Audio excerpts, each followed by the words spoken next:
National Science Foundation is granting $8 million for a 4-year initiative led by the University of Maine. The Maine SMART program is all about breaking down systemic barriers to innovation. It will support over 200 early career faculty and 2,500 undergraduate students. The Maine Innovation Economy Action Plan notes that Maine's human capital is science, technology, engineering, and math ranking has declined from 2018. It's dropped from 37th in the country to 41st.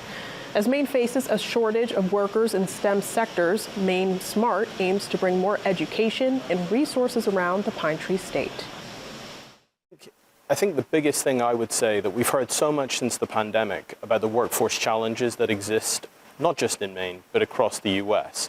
And programs such as this really designed to see how we can fulfill those gaps that are now presented and the opportunities that really can exist and be exploited by the development of new skill areas, as well as the research that's being developed on programs of this nature. And for people in the state of Maine, the importance of being able to upskill and be able to develop and help support our industries through different innovative means is just going to benefit everyone.